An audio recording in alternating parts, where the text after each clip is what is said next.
Welcome to Understanding the Basics of Producer Protections for Buyer Defaults. My name is Jackie Schweichler, and I'm a staff attorney here at the Center for Agricultural and Shale Law. As mentioned, I'm also the director for the Ag Mediation program.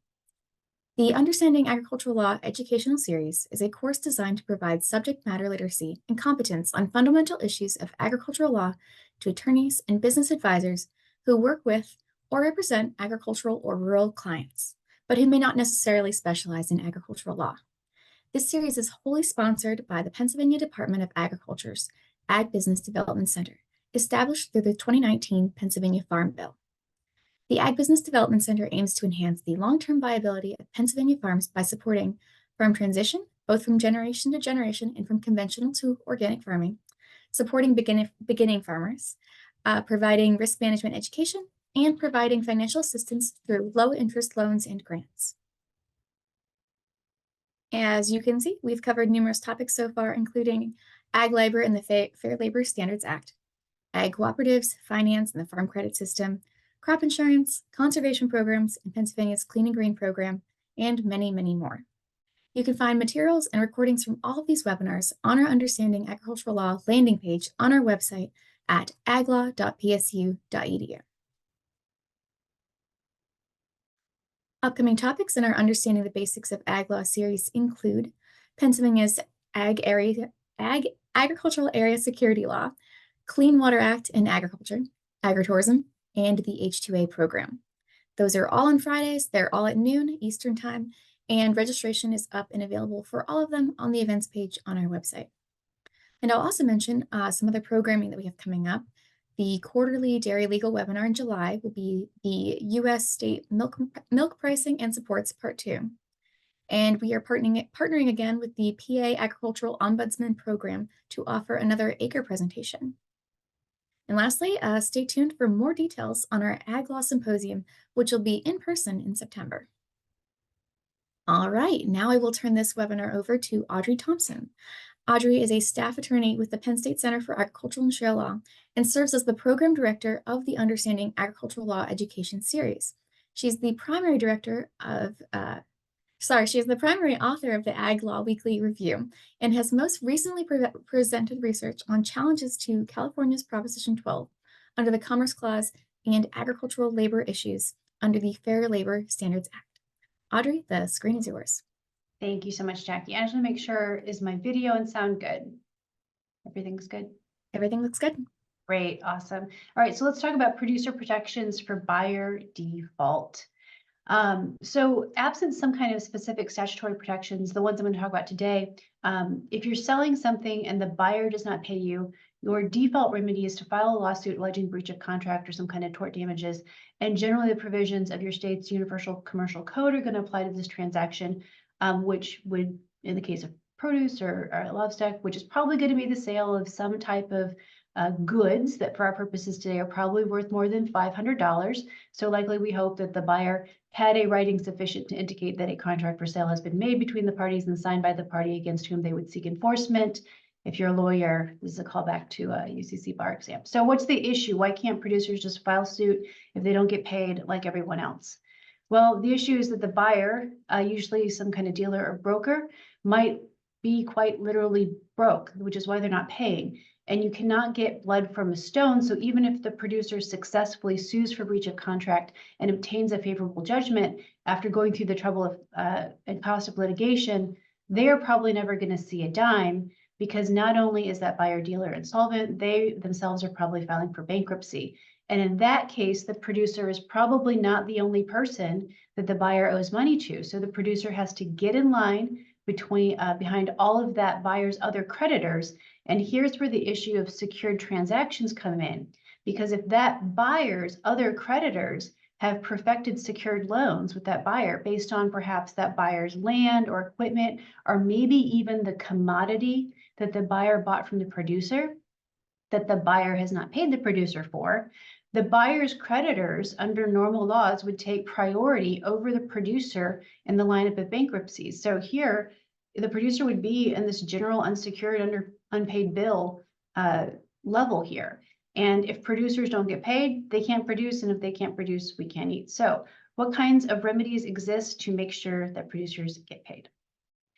Generally speaking, there are three categories of statutory remedies that exist throughout the state and federal levels. There are dealer bonding requirements. These kind of work in conjunction with producer indemnity and actually the trust statutes. The indemnity funds are security type funds that are typically run at the state level. Bonding requires that certain buyers purchase a bond as part of their licensing, and then unpaid parties can file a claim against that bond. An indemnity fund is going to be funded through producer or maybe buyer assessments, and then they pay out in the case that the buyer becomes insolvent or files bankruptcy. And then there are two main federal laws that create a trust relationship between the buyer and producer, essentially establishing the producer as the beneficiary of the proceeds of the commodity, and that's the Packers and Stockyards Act, enacted in 1921, and then the Perishable Agricultural Commodities Act, enacted in 1930. So let's start with the first category, bonding and indemnity laws. So first, let's talk about bonds, surety bonds generally. Typically, there are three parties in a surety relationship. You've got your obligee, and then your obligor, and your surety. And in our case, our obligee is typically a state or federal government that's enacting this law. They require the dealer or buyer to be bonded as a condition of licensure. This obligor or principal buyer dealer, they purchase a bond from a surety company, like an insurance company or bond sales or something like that. So it's a third party. They purchase this bond to guarantee their ability to pay. And they take responsibility for the obligor's performance if this obligor or buyer dealer does not perform. And then we've got this transaction here occurring. So I put the farmer kind of across because they're party to this, but not truly. So you've got this cash transaction happening here. And if the dealer defaults, then the farmer or producer is simply going to file a claim. And so the government is acting on behalf here. These two are acting in tangent. So it's a basic surety relationship with the government acting as the obligee. And then in an indemnity fund, we've got the dealer and or the buyer who pay into the fund, and that fund is then going to pay out to the producer in the effect that this transaction is not completed or the buyer doesn't pay. And there are two primary commodities in which indemnity fund type statutes exist, and there are state laws regulating the industry, and that is grain and milk dealers. So let's talk about grain dealers first. And this is going to be pretty general.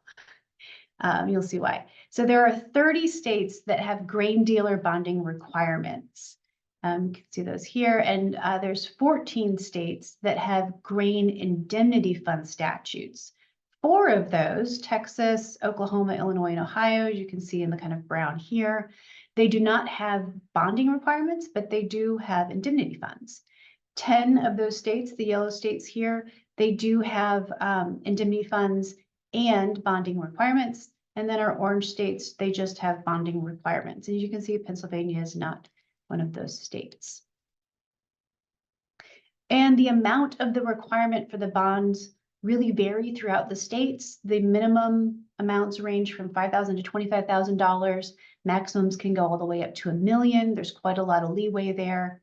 Generally, if a producer or seller is making a claim on the bond, with these state statutes, they have from 160 to 180 days from the breach contract to file the claim. So for example, if a contract or state statute provided that payment was due on the 5th of the month and then became delinquent by the 30th, then the time clock would start kicking in at the delinquency, typically.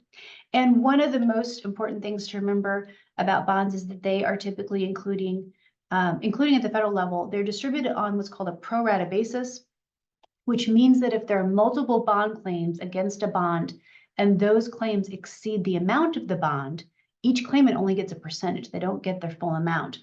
They get a percentage proportionate to their claim based on the total amount of all the claims. So a great example from AMS here is if you have multiple people filing claims against a $20,000 bond. So if the bond itself is $20,000, but the total dollar amount of the valid claims is $25,000. So you've got unpaid producers coming for $25,000 total.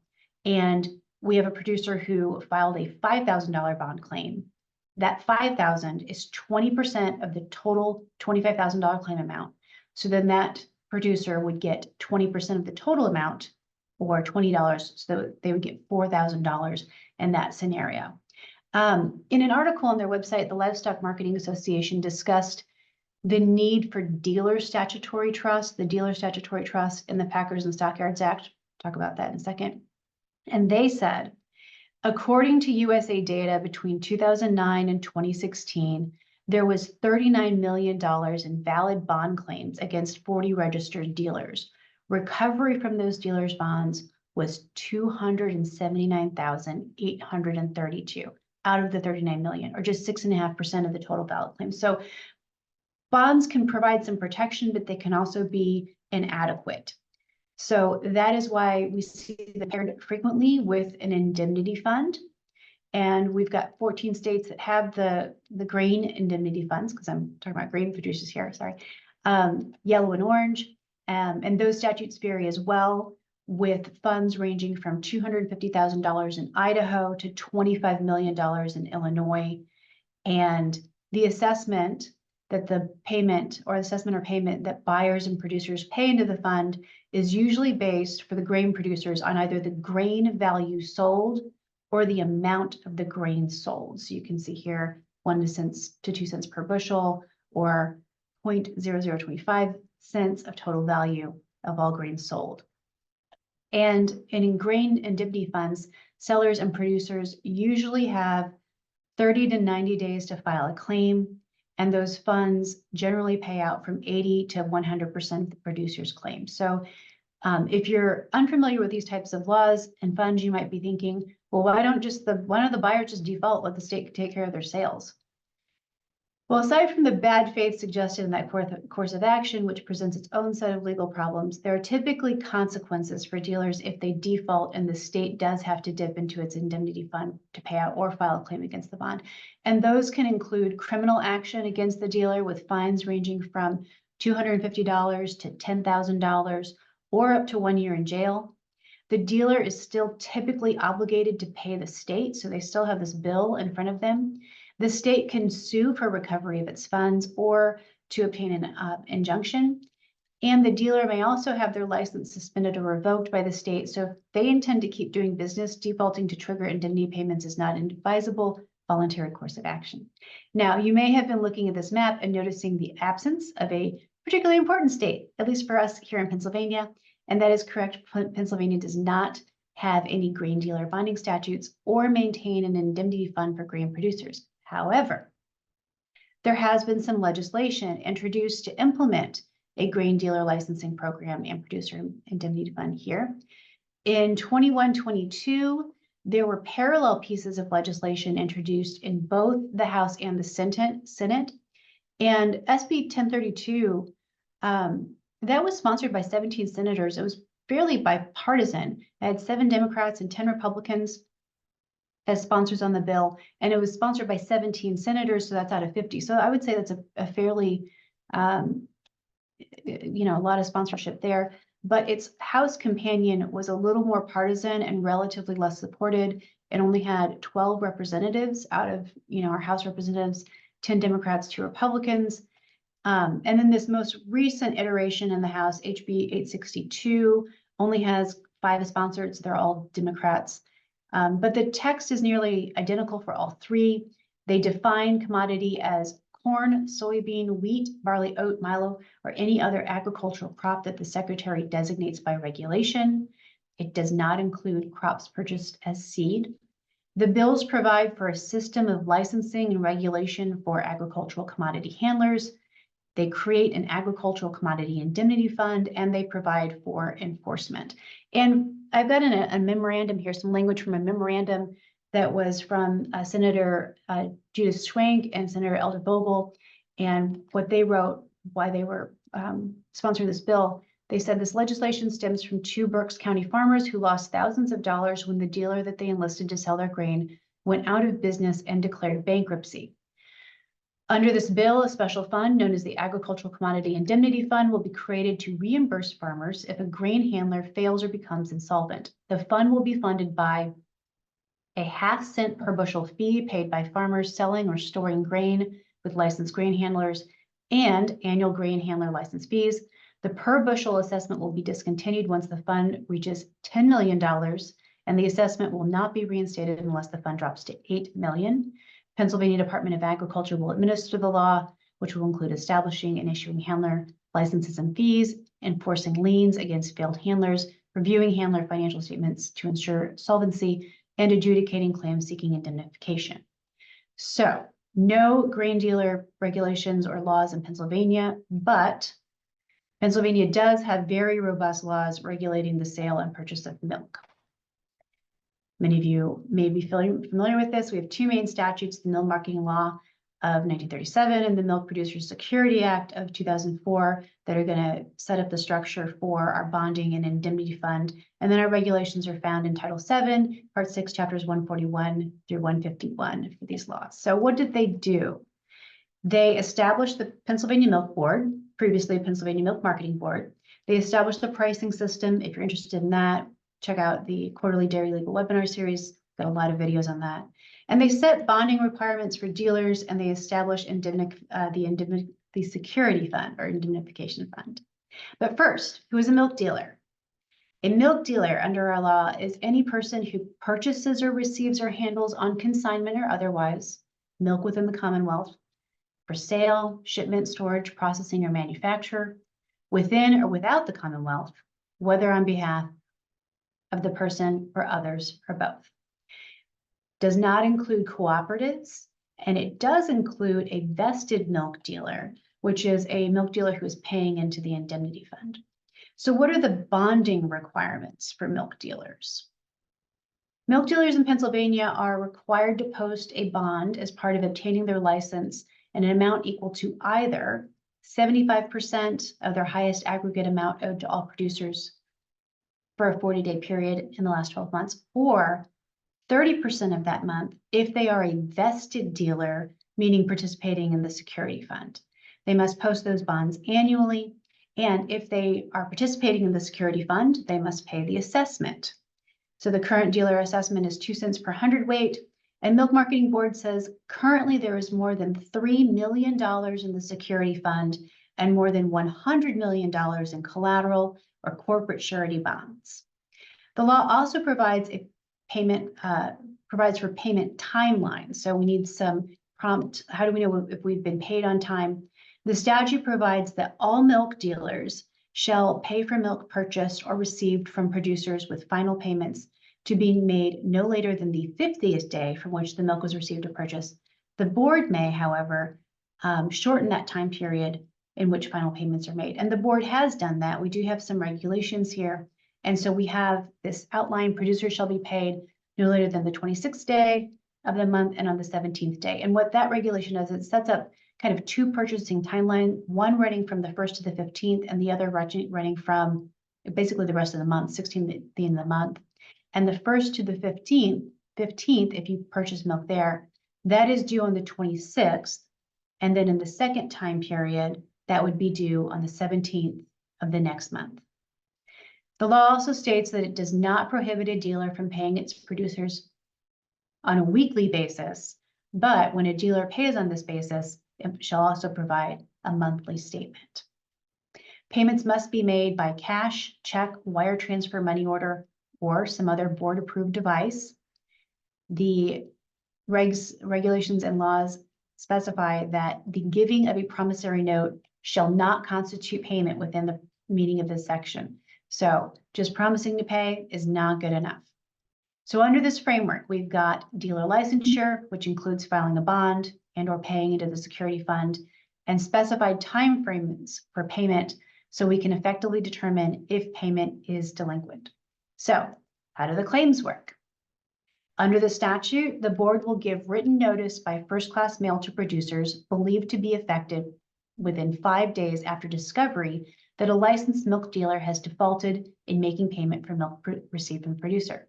And then it says a producer affected by the default shall file verified claims within 30 days of the date of this notice from the board, and they claim postmarked later than 30 days after notice from the board will not be considered. I do not read this language to mean that a producer cannot independently file a claim. It just, to me, says that Pennsylvania Milk Board is providing like an extra layer of monitoring. And they're also, I don't want to say heavy, but they're regulating the sales well. So I think they're aware of what's going on, and that's going to provide that notice. So there's our time frame. So if a producer does successfully file a claim, how much can they expect to get under the Milk Producers Security Act? 75% of the claim of 40-day purchases or pro rata share. And the law also provides for penalties to dealers. Those are $150 a day for late payments. They also may have their license suspended or revoked. And as you are aware, there have been several prominent bond claims by the board in the last few years. In November 2019, the Pennsylvania Milk Board issued an order distributing the proceeds of Trickling Springs Creamery's bond in the amount of $453,749.40 to 3 producers who were not paid. Then in July 2020, the board executed Dean Foods bond claims. That was for more than $9.2 million. And then in 2021, the board issued an order to collect on a $35,000 bond of subdealer William Schaffer for payments to Valley and Gallagher. This order was available on the Milk Board's website. Some orders were not available on their website, but this was. The pro rata division, one of the things this order says is the pro rata division is correct. And so I thought it was a nice example of the board using the pro rata kind of default in the law there. And you can see that the claims together were, I believe, like 46,000, but the bond was only for 35. So the board divided the claims by the total amount. Yeah, 46,000, there it is, by the total amount to get each share. So you can see that Valley, their $28,000 claim, they actually got 21. Gallagher, they had a 17,000, they actually got 13. And both of those amounts are slightly more than 75% of the claim. So the security fund did not kick in to cover the rest. So the bond here was able to fulfill that obligation. Okay, so far I've basically been talking about, I don't know, for lack of better terms, insurance type mechanisms, bonds or funds. Someone is paying in money to a fund or bond that is then going to pay out. So the money has been like prepaid. So what about these trust type statutes? What do they do?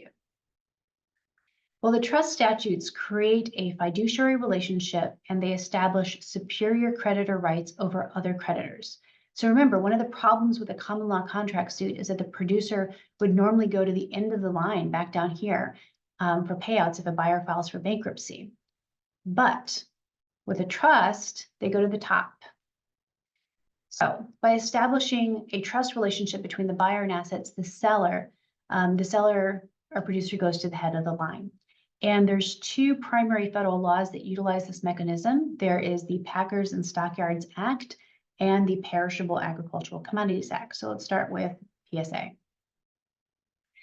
So the underlying purpose of Packers and Stockyards is to maintain competition and fair dealing in livestock and poultry markets. The law at its core is really an antitrust law on steroids. And I really like this diagram. You can see the Sherman antitrust law here covers contracts, combinations, and conspiracies and restrainer trade, monopolization, attempted monopolization, and conspiracy to monopolize. But PSA goes beyond and covers sales, acts, and courses of conduct that have the purpose or effect of restraining commerce, creating a monopoly, or manipulating or controlling prices. So sales, acts, and courses of conduct, that is much, much broader than this language over here. The Packers and Stockyards Act applies to those selling or marketing in interstate or foreign commerce, but farmers and ranchers are not subject to the act when buying livestock for their own purpose, own stocking or feeding purposes, or when marketing their own livestock. The act is administered by USDA's Agricultural Marketing Service, but before September 2017, it was administered by the Grain Inspection Packers and Stockyards Administration, known as GIPSA, And I know that many people who have been in business for lots of years, to them, this is the GIPSA statute. So that's what that means. It's an old agency that no longer exists. But for our purposes, there's a couple of terms we need to define because it treats those different players differently. The first thing, the Packers and Stockyards Act, is market agency as a player in livestock sales. And a market agency is any person engaged in the business of buying or selling in-commerce livestock on a commission basis or furnishing stockyard services, including through the use of online video or other electronic methods, so long as the sales exceed $250,000. And then a dealer, who is typically who we're talking about a lot here, is any person, not a market agency, engaged in the business of buying or selling in-commerce livestock, either on his own account or as the employee or agent of the vendor or purchaser.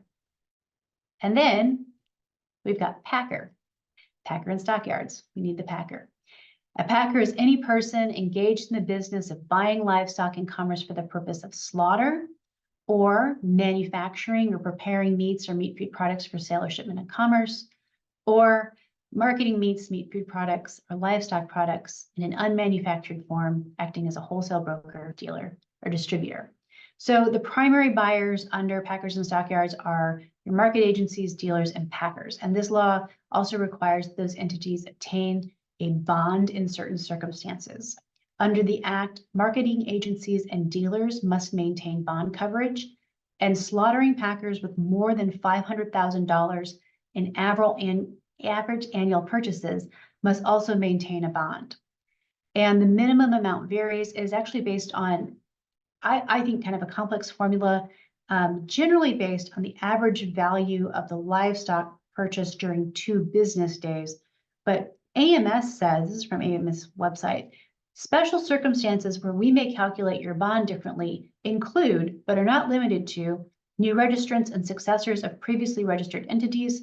For these circumstances, contact your regional office for more details. The administrator of AMS has the authority to adjust your bond amount as necessary. So the floor seems to be $10,000, but this formula seems to be kind of maybe a little bit in flux there with AMS's regulations. And in Pennsylvania here, we do have 25 bonded entities under Packers and Stockyards Act. So remember, this is a federal law, but these are Pennsylvania firms who are bonded under this act. And here are the top 12 by bond coverage amount, current as of April 11th. You can see Clemens Food Group at the top with more than $14 million in coverage. Nichols Meat at 2.25, Marcho, forgive me. And then I won't even try to say USA Pork Packers. You can see these entities here. This is available in my PowerPoint, which is available on our website. And then there are 13 entities with bond amounts ranging from $10,000 to $25,000 here in Pennsylvania. You can kind of see Philly Food Distributors, Ted's Meat Market. Okay. So in addition to bonding requirements, the Packers and Stockyards Act, like our Pennsylvania milk laws, have prompt payment clauses that depend on the industry and commodity. For livestock, dealers, market agencies, and packers, payment is due in full before the close of the next business day following the purchase and transfer of livestock, or by close of the business day following the determination of the purchase price for grade and yield basis on our carcass for slaughter. And for live poultry dealers, payment is due by close of the 15th day following the week in which the poultry was slaughtered for dealers operating under a growing arrangement, or before the close of the next business day for dealers conducting a cash sale. And I think, you know, these different, let me go back, here we go. These different payment dates reflect the differences in the industries and how the animals are purchased and sold, and also their life cycles. So with livestock, typically you have that in-person sale or like that transaction's happening more immediately, whereas the live poultry dealers, they could be operating under a growing arrangement. It's just a longer time period. So, and then the law also specifies that a cash sale means a sale in which the seller does not expressly extend credit to the buyer. And this is another, I guess, element of, when I talk about the trust here in a second, of maintaining the trust and or being able to collect on any of these claims, is that if the buyer extends credit, if the seller extends credit to the buyer, that really messes with these prompt payment deadlines. And a lot of times these laws will not kick in, kind of on the theory that you extended the credit, you took the risk, and we're not going to cover that. But if you're falling by either a deadline that you set yourself in writing, or under Packers and Stockyards Act here, these dates, you're going to be covered. So, but what if the buyer pays by rubber check, aka the payment is dishonored? Did they still pay promptly? No, they did not. For each entity, packers, poultry dealers, and livestock dealers, the law specifically states that if the payment is dishonored, payment shall not be considered to have been made. So, I'm sure you're probably thinking, when are you going to talk about these statutory trusts? How about right now? So the trust provisions of the Packers and Stockyards Act apply to livestock packers, poultry dealers, and livestock dealers. And each one of these provisions has been added separately throughout the years, you can see. So we started with the packers in 1976, added the dealers in 1987, and most recently have been the livestock dealers in 2020. And in fact, the regulations for this law, the livestock dealer law, was just published in June of 2023.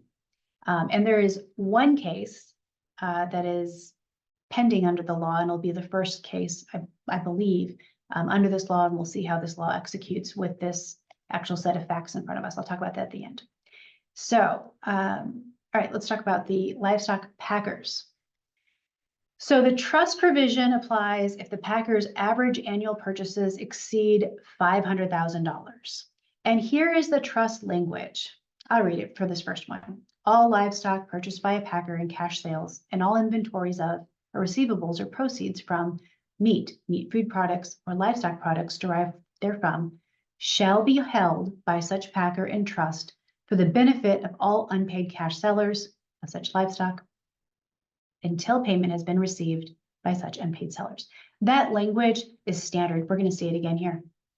So poultry dealers, the trust provision applies to poultry dealers if their average annual sales or value of live poultry obtained by purchase or growing is more than $100,000. And there's our trust language again. Shall be held by such live poultry dealer in trust for the benefit of all unpaid cash sellers. And then we have the livestock dealers. And this is our newest trust provision. This applies to livestock dealers whose average annual purchases of livestock exceed $100,000.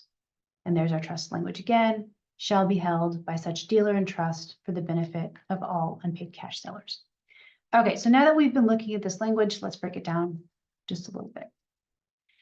So for a legal trust to exist, it must have 4 elements. It must have assets or the corpus. It must have a trustee. It must have a beneficiary, and it must have a legal purpose. I like that, legal purpose. You can't set up a trust, for the execution of your ex-spouse or something like that. That's not going to fly. But you can set it up to protect unpaid sellers. And the law does say that here. And I'll read that in a second. So here in these cases, we've got the buyer's inventory and proceeds from the inventory sales. That is what's acting as the trust asset. The trustee is the dealer or the buyer, and there's language there, shall be held by dealer. And then for the benefit of the unpaid cash sellers, and most times that's going to be the producer until full payment. And for our purpose, in both the 196 and 197, that lays out the livestock packer and the poultry dealer provisions. There's this clause at the beginning. It says, it is hereby found that a burden on and obstruction to commerce and livestock is caused. And I'll preface this with saying that these laws are old. This is from 1921 and then again in 1930.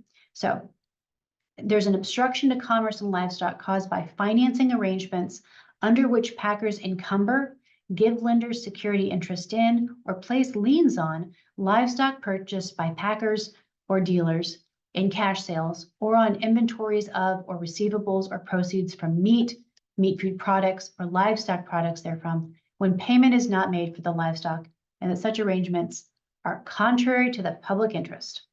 This section is intended to remedy such burden on and obstruction to commerce in livestock and protect the public interest. So we have protect the public interest. There's also language throughout the statute about protecting the producers and not burdening commerce. So for those of you who might be familiar with Pennsylvania Milk's Producer Security Act, I kind of blew through that, but you might be thinking, well, there's language like that in there.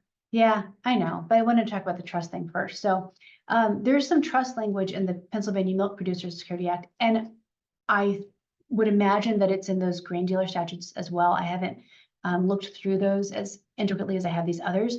But here's the language here in the Pennsylvania Milk Producers Security Act. So there's our assets set up there in green.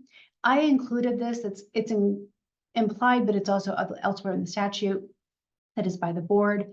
And then here's our language here, setting up the benefit for the producers. And I think probably the main function of this, not maybe main, but an important function of this paragraph is to state that anything that a producer pays into the security fund is not considered an asset of the milk dealer. So if the milk dealer goes bankrupt, nor any creditors are going to go into that fund and claw back that money.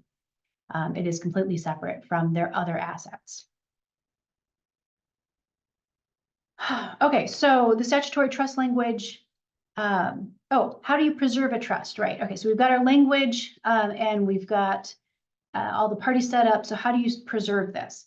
Well, you have to provide written notice to the secretary within 30 days of the final date for making payment, or 15 days after the date on which the seller receives notice. Now, I will point out with Packers and Stockyards Act, this is I think quite prompt. It's more than PACA. We'll talk about that in a second. And then looking at like the bonds for the dealers, there's more of a timeline there. There's more time to do it. With Packers and Stockyards Act, the timeline here is tight. So I think it encourages all the parties working in this space to keep track of their accounts and know if they've been paid, know if they are paid, or they're paying, or know what's going on. And then I wanted to show you this too. AMS has a great series of plain language Q&As on the trust that I share with you here.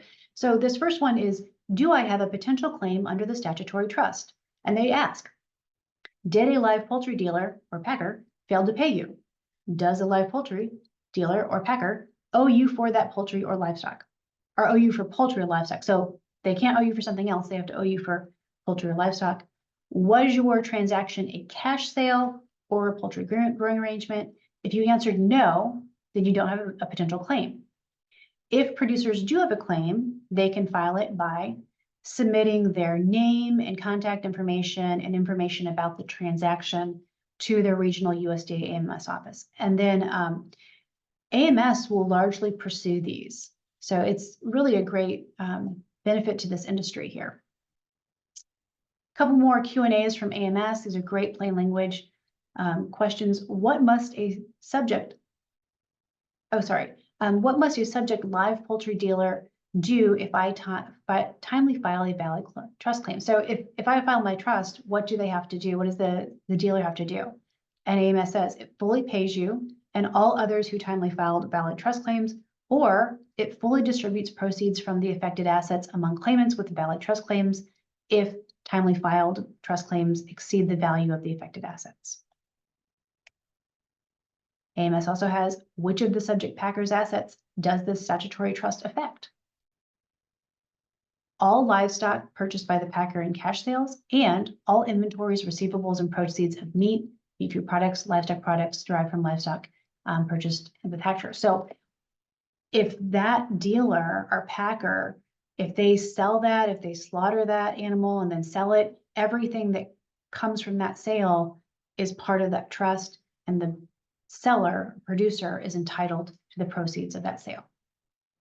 And then one last question, how does the statutory trust benefit me? It grants you and all other unpaid livestock sellers who file timely and valid trust claims against a subject packer rights to the packer's affected assets until the packer fully pays you for your livestock or it fully distributes the proceeds from those assets among claimants with valid trust claims. And it grants you superior legal claims to the packer's affected assets than the packer's secured creditors have over the same assets. So again, and I hope I'll have time to get to it, but in the case that a dealer has taken out a loan based upon, we'll say with cattle that they have, the bank would have a secured interest in that cattle. But with this trust, the producer goes to the head of the line. And don't forget about the bonds. There's also bonds. Unpaid sellers can also file claims against a buyer's bond under Packers and Stockyards. If they file within 60 days from the date of the transaction on which the claim is based, bond payments are also paid pro rata. However, if the buyer files suit, the surety bond is not obligated to pay if the suit is filed in the first 120 days of the transaction. So you've got to wait a little bit, maybe for this trust obligation to kick in, or later than 547 days, approximately a year and a half. All right. Last but certainly not least, let's talk about seller protections in the Perishable Agricultural Commodities Act, PACA. I think it's confusing because I'm saying Packers and Stockyards, Perishable Ag, PACA. It's a lot of packing, PACA. Okay, so PACA, Perishable Ag Commodities Act, was created to establish and enforce a code of fair business practices and help companies resolve business disputes. It applies to commission merchants, dealers, and brokers selling or marketing perishable agricultural commodities and interstate foreign commerce. It's administered by USDA's Ag Marketing Service, just like Packers and Stockyards Act is. So lots of terms here begging for description.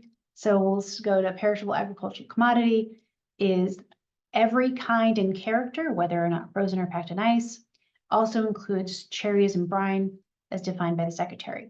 Now, there's also some broad language here, fresh fruits and vegetables, that has been further defined through regulation to include all produce in fresh form, generally considered as perishable fruits and vegetables, whether or not held in common or cold storage. It does not include those perishable fruits and vegetables which have been manufactured into articles of food of a different kind of character. Also, we've got time. The regulation also allows for, I don't want to say preparing because that is wrong. It says the effects of the following operations shall not be considered as changing a commodity into a food of a different kind of character. So you can do this stuff to the fruits and vegetables and it's still going to be fresh fruits and vegetables. And we've got lots of things, steam, oil blanching, battering, coating, chopping, fumigating, gassing, removing seeds, pits, stems, polishing, pre-cooling, refrigerating, shredding, slicing, trimming, washing, waxing, adding sugar or other sweetening agents, adding ascorbic acid, mixing several kinds of sliced, chopped, or diced fruits or vegetables for packaging in any type of container. So it allows many methods to try to preserve that commodity for sale. It does not have to be, perfectly straight out of the ground. So we know what a perishable ag commodity is. What about the people handling them? We've got our commission merchants. That is any person engaged in the business of receiving in interstate or foreign commerce any perishable ag commodity for sale, on commission, or for on behalf of another. We've got our dealers, and that has an amount threshold. So it's any person engaged in the business of buying or selling in wholesale, any perishable ag with invoice cost more than $230,000. So if you're a dealer less than $230,000, this law does not apply. No producers who are dealing in their own commodities are not dealers. Should have said that better. And then there's this interesting clause about potatoes for canning. that is not included here. So shouldn't have even mentioned it. Okay. Okay, and then we've also got a broker, that is any person engaged in the business of negotiating sales and purchases of a perishable ag commodity for or on behalf of the vendor or the purchaser, or an independent agent. And then we've also got that sales threshold there for $230,000 if they're dealing in sales more than that in a calendar year. And then PACA also has some prompt payment terms, just like the other statutes. It's unlawful to fail or refuse to truly and correctly to account and make full payment properly in respect of any transaction with which the transaction is had. And then full payment promptly, there's actually a day limit here, payment for produce purchased by a buyer within 10 days after the day in which the produce is accepted. Now, this is found in the regulations here, so this 10 days, and there are several scenarios that are laid out in those regulations. I think most of them are saying a 10-day timeline, but PACA really allows for individuals to set an agreement in writing. They can elect to use different times of payment than those set forth, but it must be in writing. Again, harkening back to statute of frauds here. And I think it's important to keep in mind in this provision that the party claiming the existence of an agreement for time of payment shall have the burden of proving it. So if you have a seller and they're saying, hey, you were supposed to pay me on the 30th, you really need to have a statute, or sorry, you need to have a law. There's no alarm going off here, sorry. You need to have a writing showing that. And then we've got our PACA statutory trust language, and this is very similar to the other trust language that we've looked at. All the parts are there. We've got our assets, we've got our trustee, we've got our beneficiary, and our purpose and other parts of the statute. I will say that National Ag Law Center describes the PACA trust as a floating trust concept, stating when a controversy arises as to which assets are part of the PACA trust, the buyer has the burden of establishing which assets, if any, are not subject to the PACA trust. The PACA beneficiary only has the burden of proving the amount of its claim and that a floating pool of assets exists into which the produce-related assets have been commingled. So that dealer or buyer, the presumption is that the assets are part of the trust. And then the dealer has to, come and say, oh, no, it's not somehow. Trust assets are not part of bankruptcy estate because the buyer has no equitable interest in them, like a super priority, which we've talked about before, but the seller does have to act to preserve their trust interest by providing written notice to the buyer within 30 days of the due date of a delinquent payment or a failed payment instrument, so your bounce check there. And then they can also use this kind of stock language on all of their invoicing, which I would recommend, unless I can't see why you wouldn't want to do this. They can use their ordinary and usual billing or invoice statements and just print this right on there to provide notice of the licensee's intent to preserve the trust. And this exact statement here is what would need to be printed on that invoice statement. And then for filing a claim, sellers can file an informal complaint with the PACA division of AMS. There is a $100 fee. Similar to Packers and Stockyards, they need to submit their information and information about the transaction. And it may take a little bit of investigation and time, and there may be limited assets from which to collect, but the PACA trust statute and any other of these trust statutes will ensure that what there is to collect and the seller's default, the producer will go to the end of the line. Oh, my slide is gone. So in conclusion, statutes that provide producer protections for buyer default include bonding and indemnity fund statutes with bonding requirements at both the state level in grain dealer and milk dealer licensing requirements and at the federal level in Packers and Stockyards Act. And indemnity funds run at the state level for grain and milk producers.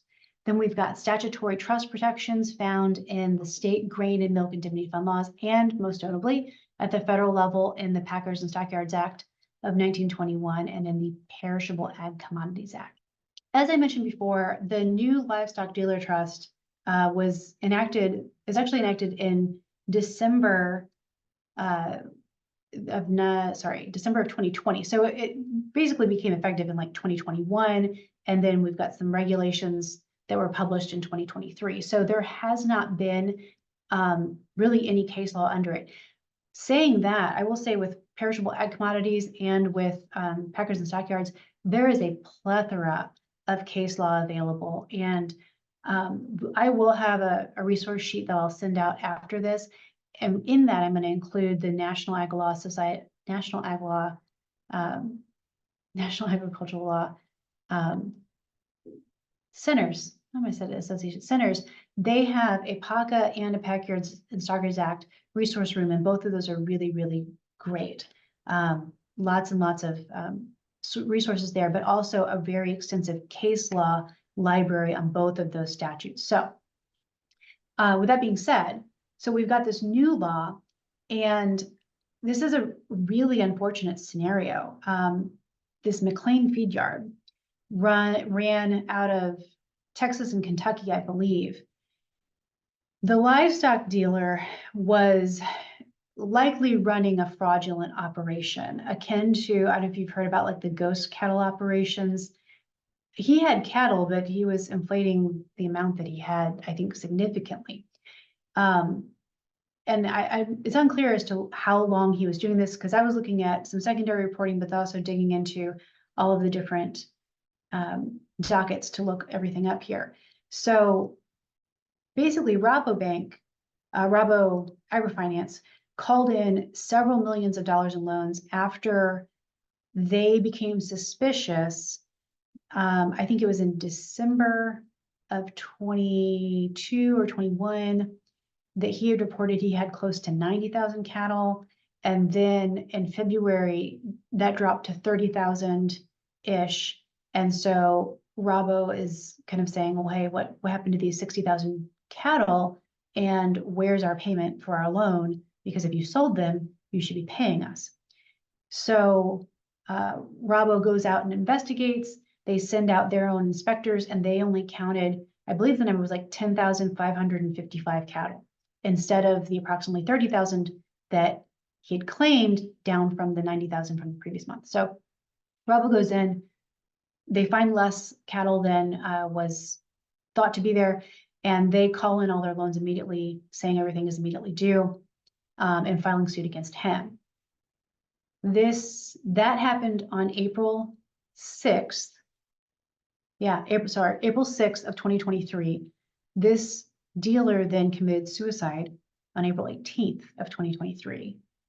And if you can look through here, then Rabo filed suit. Rabo filed suit here, trying to claim, they're just trying to get their money back against the farm here on April 25th. Then the estate, the dealer's estate, his wife, heir, filed April 28th for bankruptcy. And now Rabo has filed here this kind of parallel claim. I don't quite understand this.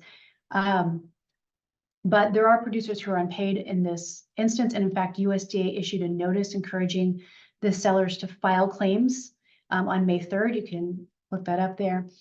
And one of the things I think is interesting is, there's this discrepancy of 20,000 cattle here. And Rabo was claiming in one of their filings that, it's uncertain at this point whether or not this 20,000 cattle ever existed, but if they did, Rabo is claiming that they get the proceeds from that. But we now have this new livestock dealer trust, and so Rabo has filed some motions for declaratory judgment, trying to basically get the court to say that Rabo is entitled to the proceeds of the cattle sales. So it's yet to be seen as to whether or not what's going to happen. I would say that the statutory trust is going to kick in. The court's going to say, no, the the trust claimants have superior claim. And so we'll see what happens with this. But I think this will be the first case where this new law is actually being tested and tried. So I see that we've got 4 minutes left. We've got the Audrey, this is Ross. I just want to highlight you talked about some of the resources from USDA's AMS, and I just want to highlight that they have a lot of information about enforcement actions. Yes. So you can go on their website. This is both on the Packers and Stockyards Act as well as PACA. They have information about enforcement actions, and I don't know the exact percentage, but I would say 80% plus of those enforcement actions deal with failure to pay. And they aren't specifically addressing trust issues, but that in many cases that goes hand in hand with the failure to pay. Right, absolutely. Yeah, thank you for bringing that up. I am working on, like I said, I'm working on a resource sheet. AMS, I think because of the transition from GIPSA to AMS with Packers and Stockyards Act, there's a lot of stuff that seems to be in multiple places, and or then you click on a part of the website and it kind of disappears. So I have gone through and collected all those. I'm going to collect all of those in a document. I'll send that out to everyone, so it's a little easier to find all of the things on AMS's site. They've got a great series of fact sheets on Packers and Stockyards Act. So, all right. So we've got, with that, we've got about 2 minutes left. If anyone doesn't have, Audrey, just to highlight one other thing, we did an earlier, we have done earlier programs. I believe we did one on the Packers and Stockyards Act, and then a separate one on PASA, or maybe the Packers and Stockyards Act was folded into a larger topic. But we do have resources more broad than just the statutory trust on both of these statutes. That is correct. In this webinar series, Understanding Ag Law, we've done a deep dive onto perishable ag commodities, so PACA. Packers and Stockyards Act as a standalone statute we have not done, but it has been folded into, I think, at least 2 of our other webinars. So feel free to look through our site, check out our resources. Please email me or any of us and let us know if you have any questions that you think we can answer. And again, I would direct you to National Agricultural Law Center's wonderful, wonderful resource rooms on both of these statutes that are really, really helpful. So thanks everyone for joining us. We've got the upcoming series, Ag Area Security Law in May, Clean Water Act and Agriculture in June, Agritourism in July, and H2A in August. And then we've also got milk pricing and supports in July. So thanks so much for logging on and joining us. Have a great weekend.